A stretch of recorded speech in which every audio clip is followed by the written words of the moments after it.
Hi there, and welcome to Be a Global Citizen, the podcast that explores the concept of global citizenship through the lens of value-creating education. My name is Scott Bauer, and I'm a Soka researcher and educator. I hope you find the discussions, stories, and insights on this podcast to be valuable and inspiring as we strive to become global citizens who are committed to living a contributive life. Enjoy the conversation.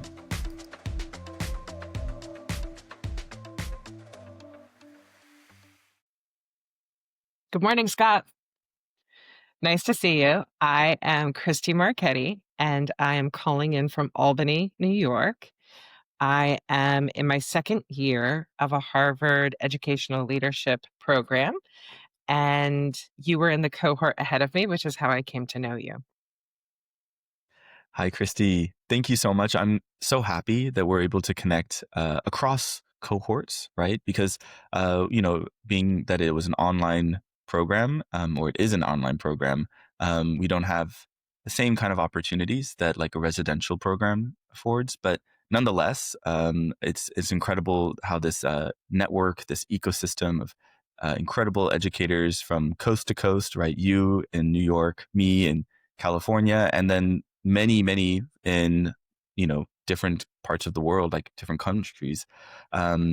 It's just it's incredible to hold space together with you, and I'm very happy that we have this opportunity to like spotlight your experiences of what led you to a place like Harvard in the first place. So thank you, Cristi. And I wanted to ask you the first it's really broad question, but basically like what led you to the work that you're doing, or what are the passions that you have in terms of education, and why education, why now? So could you share with us some of the milestones that made you who you are as an educator? Sure. So my undergraduate degree is in cultural anthropology.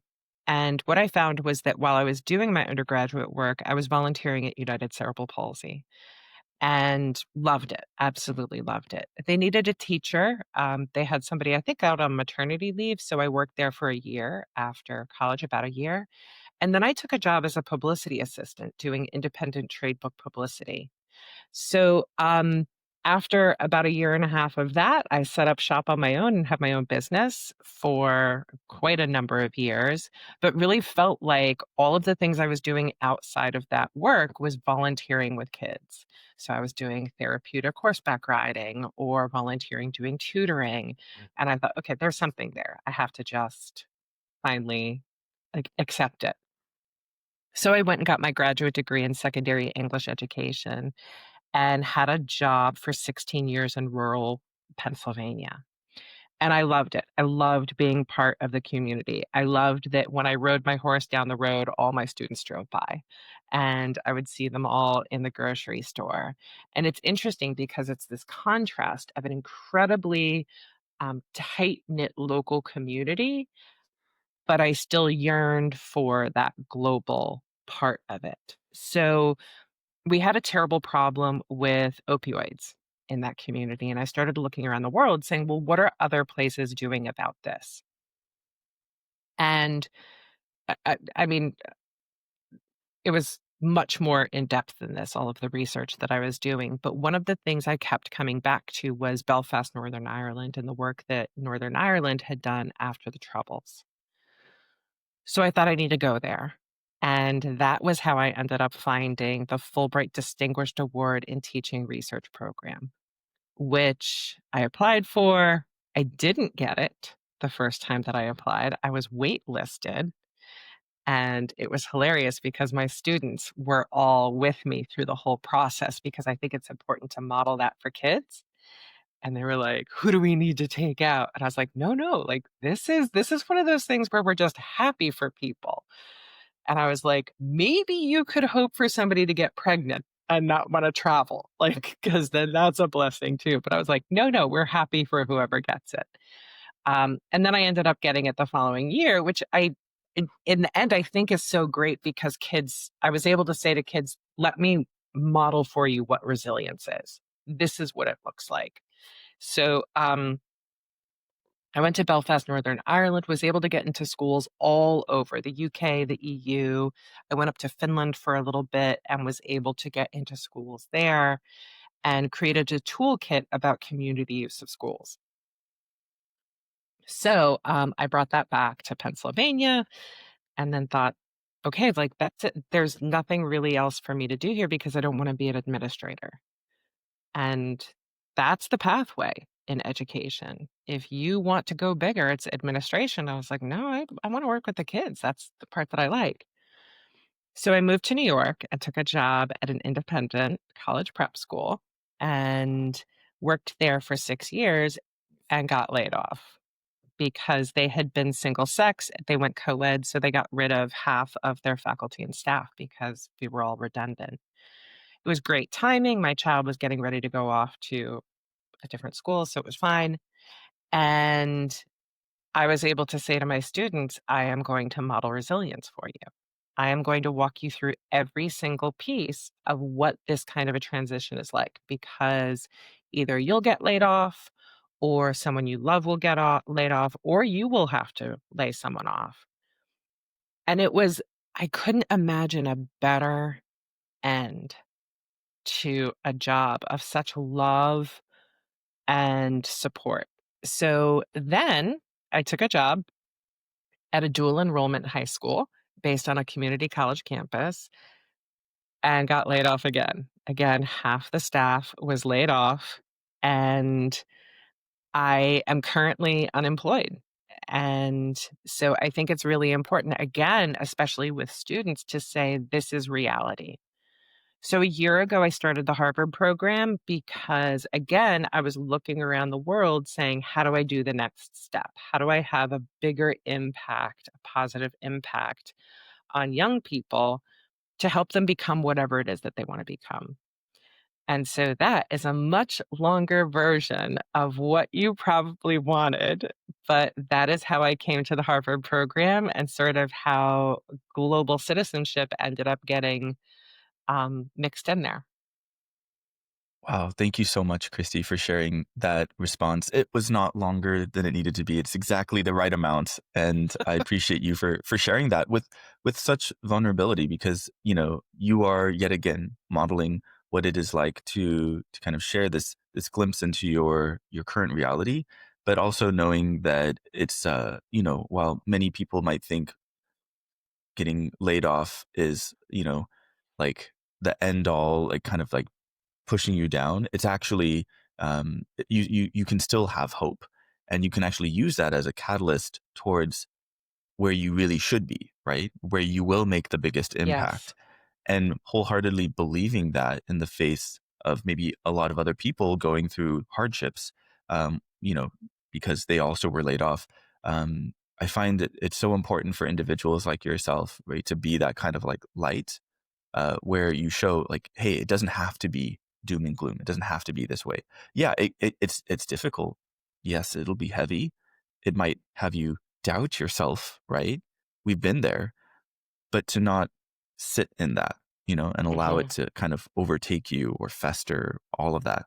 But you're pushing through, and I think there's like incredible courage in that. And you You're saying demonstrate that all throughout. of the things. All of the Yeah. things that I think all of us who've been laid off have felt.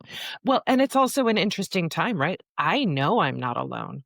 All of the people Hmm. from USAID, the State Department, the Department Right. of Education, people, I mean, I know a lot of teachers getting laid off. So I know that I'm Mm. not alone. And I do think it's really important to be open and honest about it because it's such an excellent time for self-reflection. What is really important for Mm. like what all of the things that you were just saying and that growth moment of I very much identify with work. I love work. I have always loved work. I remember turning 14 and getting my working papers and being so incredibly excited about that. And so to be a person who is not currently working, I thought would sort of damage my psyche a little bit, but it hasn't. I also thought that as all of my friends and colleagues are heading back for their school year, I would be devastated. I'm not.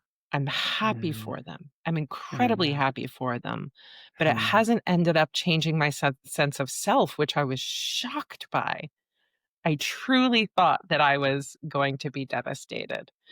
Um, mm, it was also a little bit of facing that idea of self-worth. mm, What am I worth? Do I take a job I'm offered when it's not really where I should be, in terms of finances or responsibilities or potential for growth? And so I had to sort of reconcile this idea of, do I take something just because it's being offered, or do I bet on myself? Do I say, actually, I think I'm going to end up being worth more and I will be scrappy and figure things out until then? And I chose scrappiness. Um, I mean, luckily, I'd never gone on unemployment before, so I navigated, how do I go on unemployment? How do I do the Affordable Care Act for my health insurance? And I am so incredibly thankful for those supports, um, because I recognize without those supports, I would be, stymieing my future. I wouldn't be able to have the moment to create a better opportunity for myself in work because I'd have to just take something that comes along. And like you, I see myself as a conduit, right? Like, it's not really about me, it's about how do I have a positive impact on as many people as possible. So, in stymieing my ability to do that, it's stymieing the ability to make kids' lives better. yeah. And, and I think that in this process, right, staying true to yourself, recognizing your self-worth, um, being resilient through those hardships, modeling that for others, right? You're kind of like, um, showing that you're not being swayed by an environment that is always going to be in flux. It's always going to be changing, unpredictable things you can't foresee happen. And when it does happen, how are you able to kind of maintain that integrity of character that Mm, like this is the impact that I'm making? And part of, where you're at right now, you said that, you are very pleasantly surprised, that you're, in terms of, like, your attachment to work, that you're able to still, like, experience great joy for everyone else around you who do have jobs, but then mhm, also you're doing the work of introspection and really recognizing, "Whoa, like, wait up, this actually might be a very important chunk of time for me to figure something out." I find that a lot of people, and I think this was like initially like with the wave of like the pandemic, everyone going to lockdown, a lot of self reflection happening, or now with like different like industries. I know like tech, small businesses, education, right? So many different industries are being affected, and are forcing people to you know do this introspection, or not forcing, but now it's giving them the opportunity. My question is, mm, how, like, what would you say is like your process of really like actually leaning into that and the kind of practical, like, this is what you do? Because it's very easy for people to get laid off and then they're just going to go on their phone. They're going to distract themselves. They're going to mm, numb themselves. They're going to do everything but the introspection because, mhm. our thoughts can be very loud.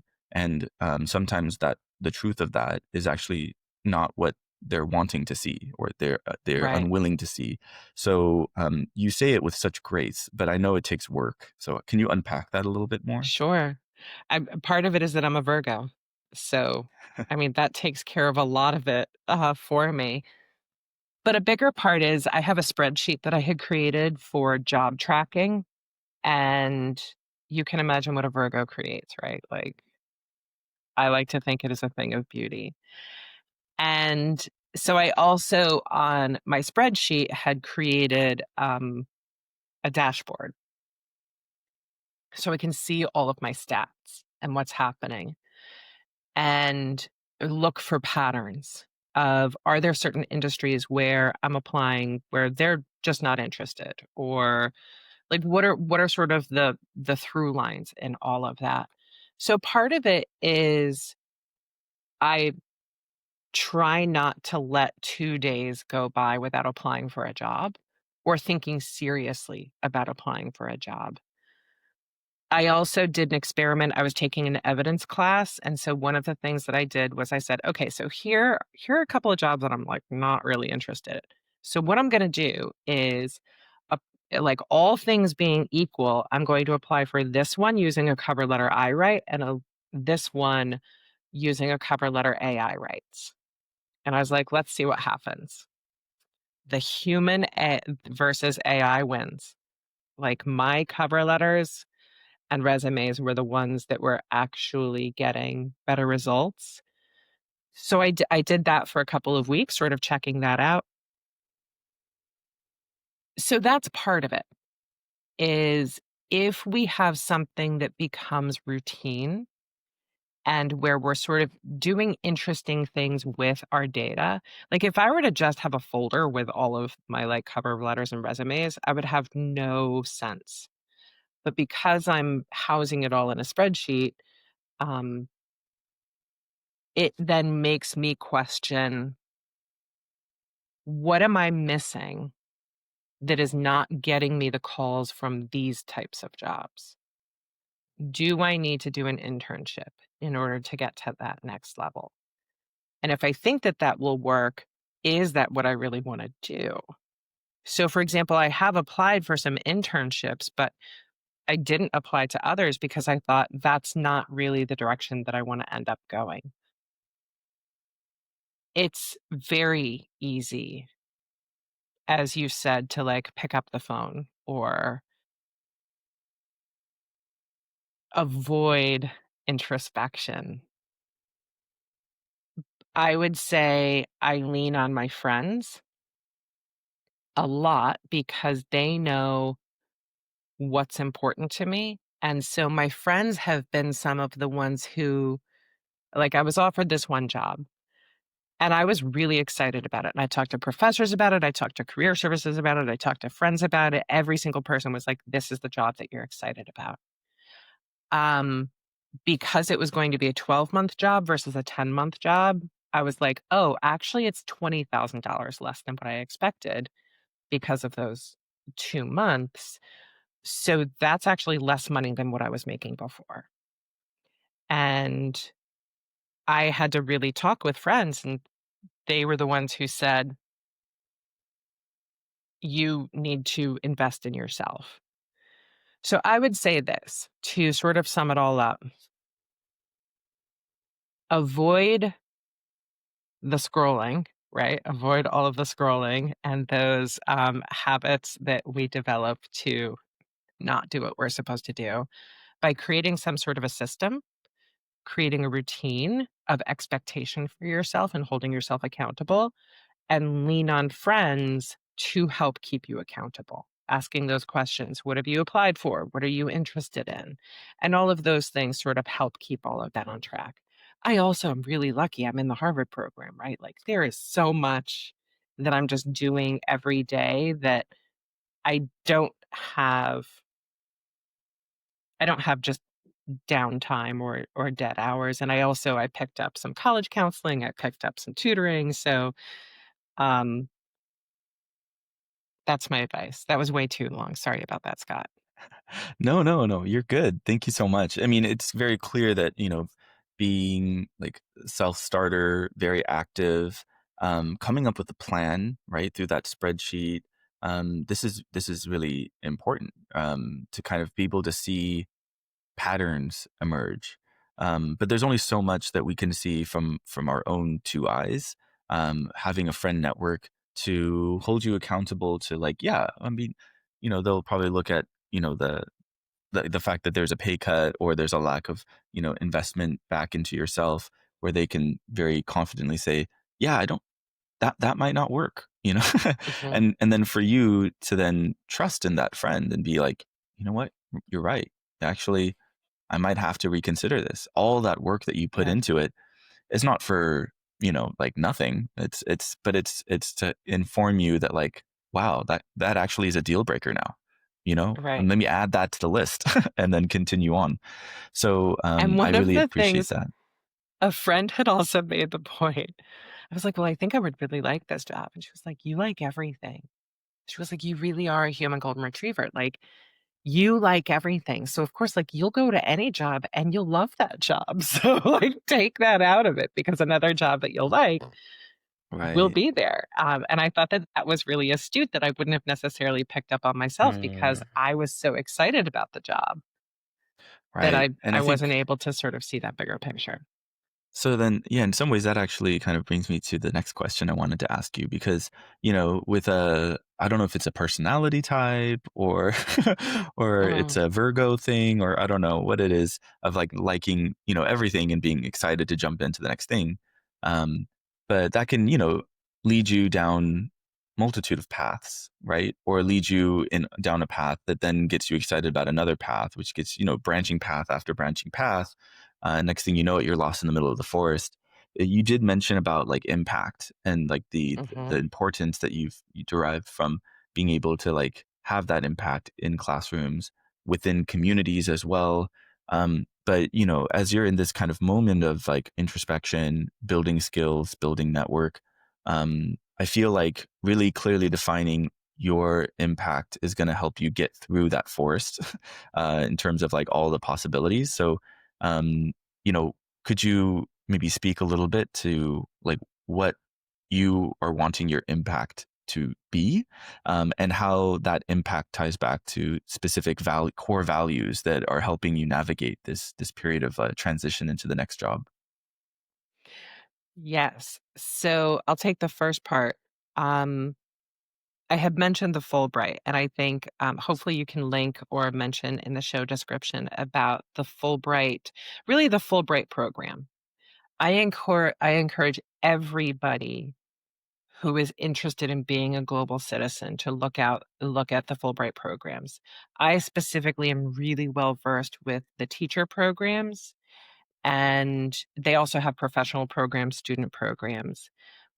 They are all about mutual understanding and cross-cultural collaboration, and it is something where I am still incredibly involved with them. I read applications, I do interviews, I do onboarding, I do mentoring, I do, orientations. So, I'm incredibly involved with the UK, Finland, and America.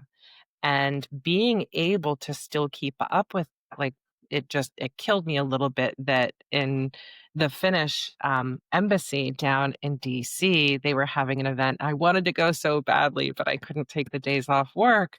But still being able to hear what people from around the world are thinking about regarding everything, and then being able to say, "My little niche of education, this is how it all relates." And I think that's what I learned from being a publicist was looking at everything and then saying, "Here's how this fits in. Here's how this one kernel can sort of influence everything else or be influenced by everything else." So I think that that's one of the things is no matter what I'm doing in my life, if I'm working, if I'm not working, I am still promoting Fulbright and the idea of exchange being an incredibly powerful tool to build bridges, connections, relationships, understanding, and best practices. Really, like the ideas that we can give to one another about best practices. We all want our kids to do well. I don't care what country you're in, you want your kids to do well. This is the way to do that. Um, so I highly recommend that. I also really recommend programs like the Rotary.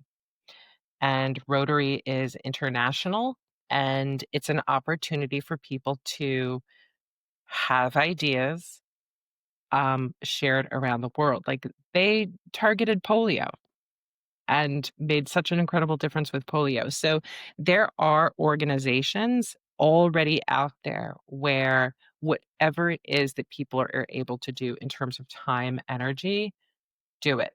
Get involved. You're going to meet people, you're going to get ideas, you're going to get understanding. So in terms of my impact, it's definitely this is one area of my life where I know that if I help on board a Fulbright teacher, that then is going to influence their students really positively, and it becomes a generational thing. Um, I think it's interesting to see how the next generation is coming up. I had my first year of teaching, I think it was my first year of teaching, I had this student, Fallon. 2 years ago, she went to Finland on her Fulbright Distinguished Award in Teaching Wow, that's amazing. program. Full circle kind of moment for It you. was, I mean, beyond, I still, like, my heart swells when I think of Mm, it. So when you asked about impact, that's it was incredibly local to my life, but I don't know Fallon's students. But I know Fallon's students are better off because Fallon did this experience. mhm. And they then are taking that. Like, I've had students from that small town in Pennsylvania, and they go abroad. One is teaching in Southeast Asia, another did graduate school work in Ireland. And sure, maybe they would have otherwise, but seeing someone Nice. and knowing, like me saying, like, this is how I'm navigating all of this stuff. And my child and I did a regular column in the local newspaper there, and so we would just talk about everything that we were doing. And one of the things was, where in the world should we send Vivian and Christy? And so I had looked at Ryanair and like all the cheap flights, and I was like, okay, so here are all the places. And the community voted in the newspaper about where we would go. And so they voted for London. So we went to London, and I took Vivian to the Globe Theatre because I was an English teacher, and Shakespeare's birthplace and all of these other places. And it was delightful. And I had said, like, I was keeping a blog, and people messaged me and they were like, you did not post a blog today. And they like had beef with the fact that I hadn't posted. And I was like, I didn't have internet, but like it's ready. It's gonna come up. And I love that there was that investment in this small community where like, people don't have to travel. If you don't wanna travel, you don't wanna travel. But if you do want to go abroad, it's possible no matter where you live. Mm. Wow. And then I won't The even bother with the second part of what you asked because that was so long. I know, no, but this is a lot, and I so appreciate you sharing this about your impact and, the I think one point that really came up, especially in the beginning part of your response, was how important it is to get involved, not only with your local community, but you were speaking about large international organizations or organizations that have an international like scope of like Mhm. here's an issue, here's a problem, what are we going to do about it? What can we do about it? And let's do it. And I think that that helps you broaden your perspective. And even the piece about you speaking of your experience as a publicist, there it's so important to know the context which you find yourself embedded in, so that when it comes to like impact, it doesn't mean you have to shake the whole system, right, to make it work. You said it was like that one thing, that one kernel, that if you just Oh. slot it in that place at that time, everything changes. Oh And my gosh, yeah, Scott, let me tell you this, right? So mhm, because I was a publicist, I have always tracked numbers, right? Like, what are circulation numbers? Like, what are viewer numbers? What are all those numbers, right? So a few years ago, I ran my numbers. Scott, as one person, as one teacher, I have been able to positively impact over 3 million people. One person. I'm just one middle-aged lady, right? But that, I think, is I had done a blog post for the New York State English Council. They are the New York State affiliate of the National Council of Teachers of English, and I'm on the executive board there. They do such good work. Look them up. NISEC. Um, so I had done a blog post for them about what's your reach and included like a little spreadsheet people could fill out because I don't think people in education realize what their impact is, so true. but it is breathtaking the impact that we can have. And I do say positively, like I do think that it is a positive impact that we have on people's lives if we're in education authentically and selflessly and with the desire to make the world a better place. But 3 million people. So, like, imagine what your numbers are, Scott. I don't know. I'm aspiring to get to that point myself. But like when you say 3 million, so is Mhm, that in terms of like what you've posted, people that I mean, the students that you've served, or can you like explain a little bit more mhm. what that number means? Because like in terms of Sure. like what impact even is, that's even a hard kind of metric because how do you quantify the impact of that student of yours who now did Right. the Fulbright? Honestly, that just for me would go off the scale of Oh, any yeah. metric I try, you know? Yeah. But then there's others where maybe it's not quite to the same degree. But I'm curious, like where does that 3 million number come from? So, I would say about 5 years ago or something. Like, within the last 5 years, I would say that it, like, almost doubled. Like, I was at over 2 million, and then it just sort of went crazy nutso. Um, so part of it is have always run analytics, like, for my blog, for, like, social media, for all of that. Um, so keep in mind, like, when I post something to social media, I can see who's interacting with it, who's not, like what posts are getting more traction. I Right. don't post because of what I think people want to see, but I also am aware of what am I doing that people would be interested in that might help their life out a little bit. And so, like, for example, I don't think I've posted anything on Facebook, like, probably in months because, like, I don't know, I don't really feel like I'm doing anything that interesting that people would want to see.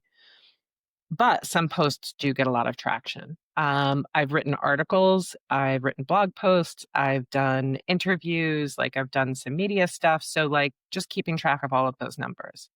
But then I have led professional development sessions. I have spoken at a lot of conferences. I would speak to our school board. I would speak for different school type events, right? Like standing up in front of the audience and talking about when we had a colleague of mine had um, taken her life, and so I stood up in front of this auditorium of people to speak about her life. And at one point, I had asked them if she has positively impacted your life, stand, and the whole place stood. Mm, And like, oh God, it's still like all of these years later gets me. right. I wish she knew the impact that that she had. So it's literally running numbers like that. I am happy to put that spreadsheet. If you want to link that spreadsheet, I am happy for people to be able to run their own numbers. I could just put that article in there because I do think it's a great exercise for us to do. Right. And I would also say that, while that 3 million mark for you in terms of like lives that you've impacted, um, I would say it's even larger than that because then like how do you count the interactions that you have walking down the street Right. with your dog? What about the family event that you attended? What about that chance encounter on the street where, you helped someone out, gave them encouragement? All of that counts too. Mm, And and and will we know what that impact was? You just got to trust that in the moment, the way it comes out and how you're feeling, that it genuinely reaches them, right? It mhm, touches their heart in some way. So, not to say like it's only teachers can make that kind of impact. I mean, mm-mm, any and everyone should really like, really think about their own actions within the world. mhm. But I do want to go to the teachers because I'm a teacher myself, and I have that Right. special affiliation of like, yeah, it can be very very difficult work. Some people might even I hear this a lot from teachers, especially newer teachers. Actually, I hear from teachers who had just started and teachers who are like on their way out, Right. just completely Right. drained. They're Right. just like Right. I don't know if I'm Nothing going to stay in left. this. Yep. Nothing left. I am just I just hit the wall. and then I can't go any further or something like that. And I think that you know for them to like understand that their impact, like, yeah, that's kind of the name of the game. Like you just won't know the full scale of like the your impact, but every now and then you might have instances like what you described with your student, going and getting the Fulbright scholarship and going and Mm, traveling abroad. um, like when you hear stories like that, and it's like that, those full circle moments, and it's so clear how your life and their life are intertwined. And that, it's not just you, but like, again, you were that one kernel, that really supported them or gave them that insight or led them down a path. conduit, That's like when, you said. yeah, yeah. That's when you really start to understand, like, whoa, like my mission is even bigger than I thought.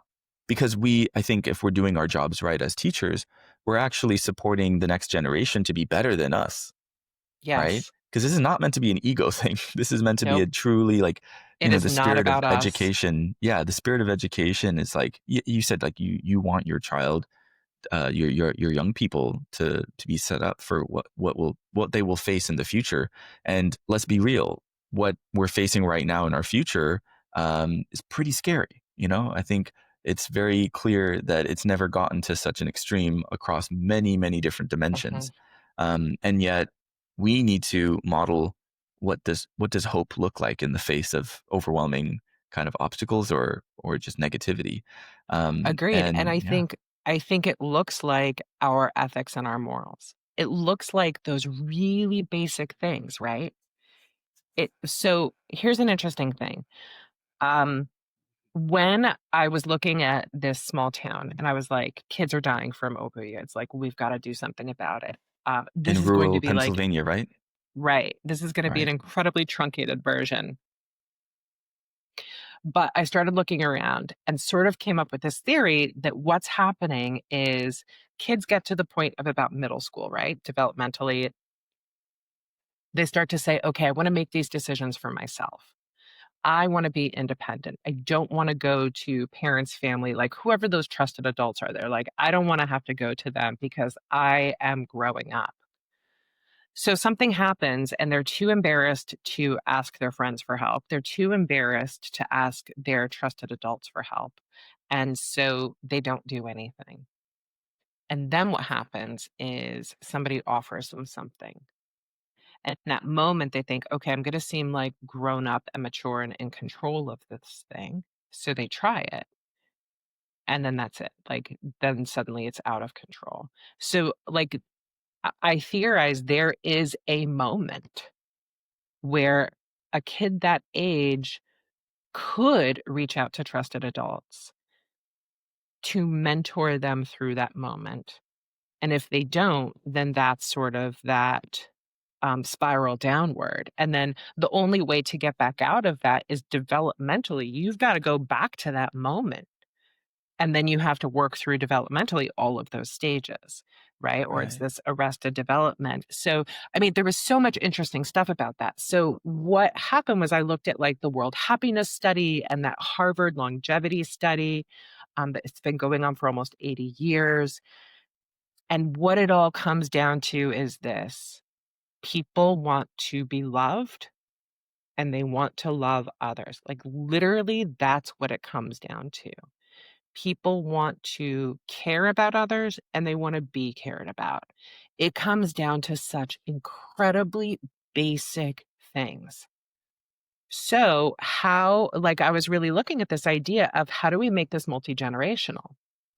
How do we make it so that a kid is going to have a lot of adults around, just around, and they care about them? And how are those adults going to have kids around who care about them, right? So, like, okay, you have a community garden, and here's like, I don't know, Myrtle and Myrtle and Vivian, right? And so Myrtle's not there one day, and Vivian's like, okay, I'll water Myrtle's tomatoes. For Myrtle, right? It's this small act, but the kid feels better for having done something that takes care of that person. Vivian isn't there one day. Myrtle says, hey, where is Vivian? Like, does sort of that same thing. And it's these little things where people do them for each other And it could take any situation, right? But that was what I was looking at, is how do we make it multi-generational? Because there is benefit for all different age groups to sort of interact together. Sorry, I get really excited about that.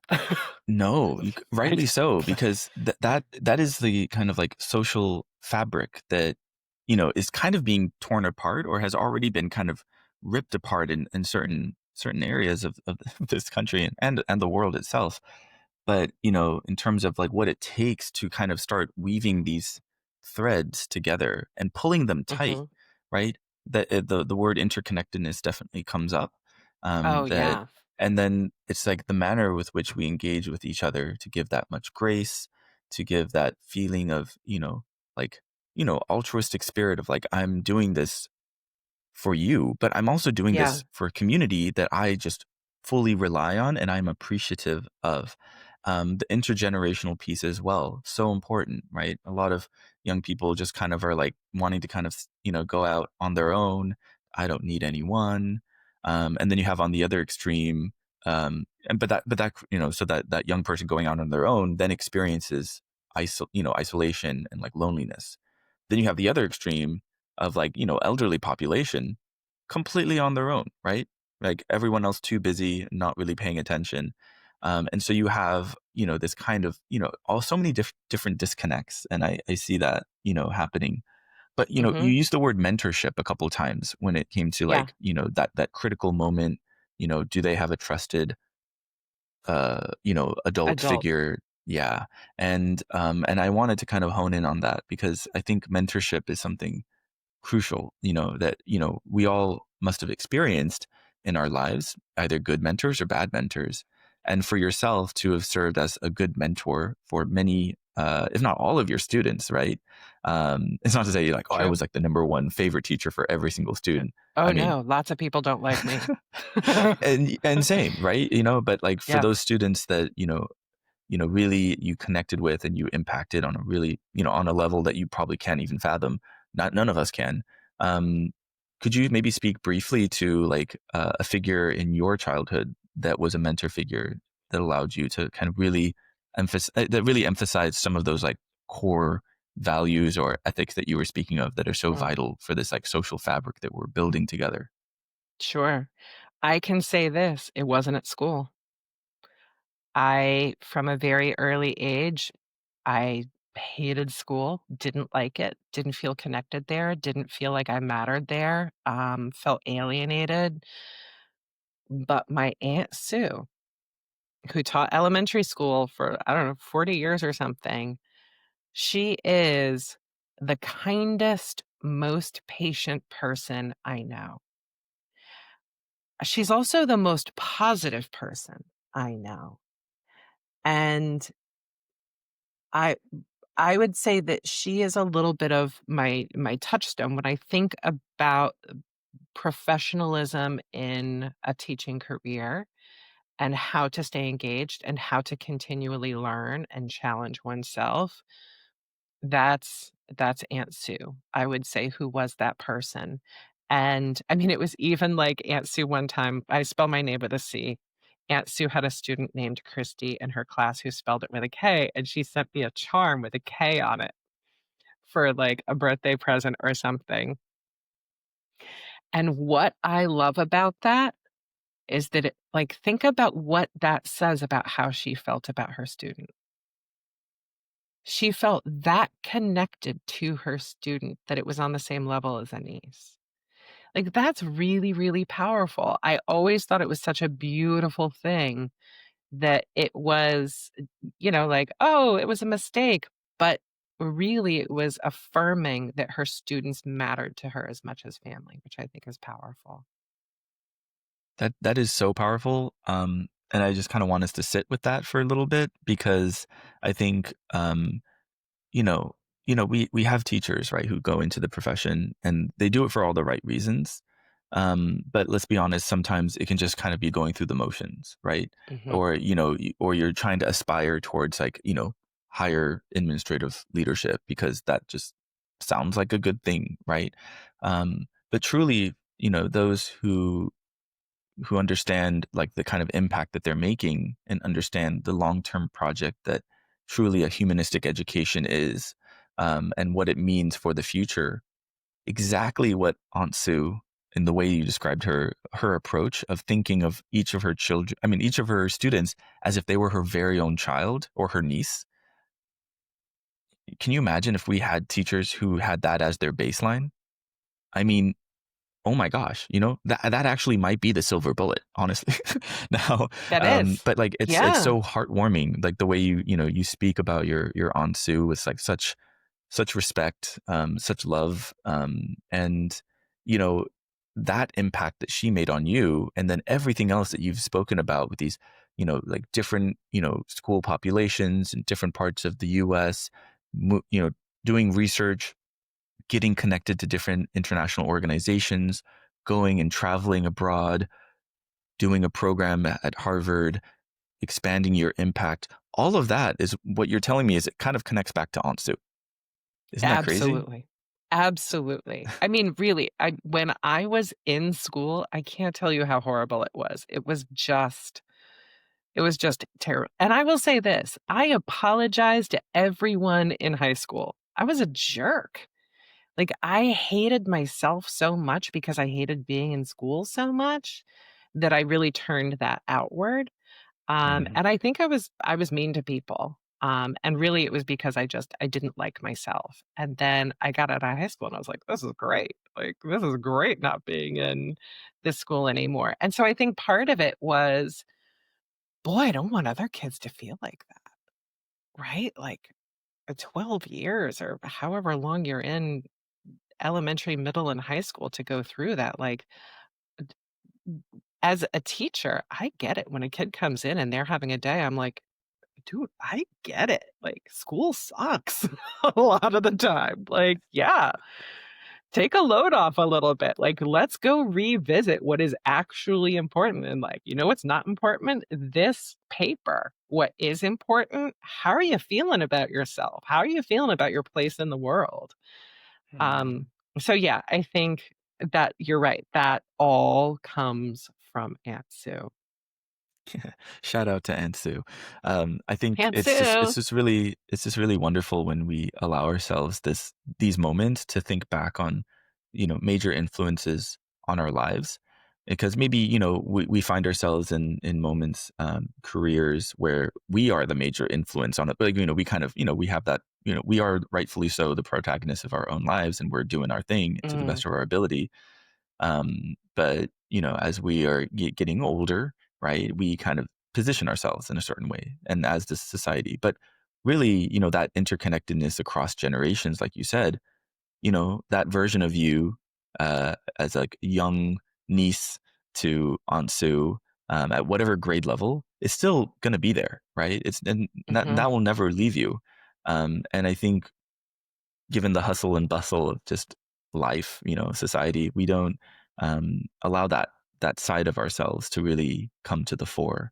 And that also is another kind of component of the interconnectedness, even within ourselves, as far as our identity formation and truly honoring the values and yeah, more ethics, right? That were kind of like laid as foundation. I think it helps to have those reference points. You don't have to necessarily articulate in like mm. a dissertation, these are my, ethics. Sometimes all you need to do is just say a name. Isn't that crazy? Just Aunt Ansu. Sue. Boom. Was Ansu perfect? Mhm. No, no person's perfect. Although you probably could argue like, but she was damn close, She was But she I was think, damn close. Is yeah, damn close, yeah. yeah, I could tell just by the way you spoke about her. I was like, I have a feeling. But, Mhm, I also don't want to speak in like absolutes that like, of course, we're, flawed individuals. But, still there's such power in like invoking, mentor figures, I think, in our lives. It gives us that rejuvenation of like energy and like hope to like keep moving forward in the same way that they probably, who knows what Aunt Sue was going through in her life when she was encouraging you, or giving the charm necklace, and, like could have been like unimaginable, like difficult times. And yet they mhm. went beyond themselves. They were selfless and thinking, this is going to encourage Christy. this is why I do what I do. I want Cristi to be happy. I think that's great. And so the next question, actually, that I ask is kind of the last question. Unfortunately, I mean, this is, I think, we've covered a lot of terrain in terms of where you're at right now, and then also what Yeah. you've done in your incredible educator career to make impact, both in the U.S. and abroad. But the last question is kind of a fun one. It's just about any recommendations that you might have. So it could be a book, it could be a movie, anything you'd like to share with the listeners, Cristi. Based on what we have talked about, I am going to recommend the short story by Shirley Jackson, One Ordinary Day with Peanuts. And it is a terrific story, I think, to help people decide every day, are they going to be positive or negative? And so it is a fantastic story. Shirley Jackson, One Ordinary Day with Peanuts. And then for a movie, Babette's Feast. It is my favorite movie. I love this movie. I think it's wonderful for the idea of people from different cultures, expectations coming together and finding commonality. And that idea of how do you give of yourself to someone else? And part of the beauty of it is is the act of giving. Um, it's not like receiving for me isn't as great as giving. So Babette's Feast and One Ordinary Day with Peanuts. And then, I mean, of course, your podcast, like constantly your Oh podcast, my right? gosh. You're too kind. Thank you so much, Cristi. This has been such a joy to have you on the podcast. I Ah, really, thank you. I was learned really so looking forward much. to it. Oh, I'm so glad that you also enjoyed, and it's just so evident that you've approached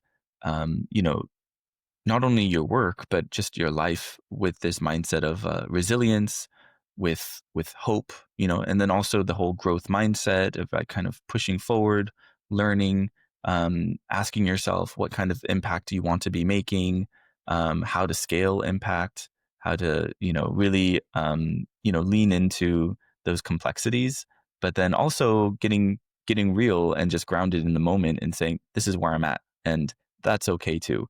So much I think of being an educator is about that modeling, where people, whether they can articulate it with clear words or not, just say, you know what, there's something about that person that I want to be like that, Hmm. and you definitely give off that same energy, Cristi. So I'm sure that the next chapter is going to reveal itself very clearly in terms of, yeah, maybe a job, but it's so much, life is so much more than just the job, It because you is. have your fingers in so many different things, and it's very exciting how as we kind of continue to progress and get old, but we build upon it, and we recognize things in new lights. And so sorry, I just felt like I saying that as a form of encouragement. But I wanted to give the last word actually to you. If there's any final send off you'd like, or yeah, final reflection piece, I wanted to make sure that you have the last word.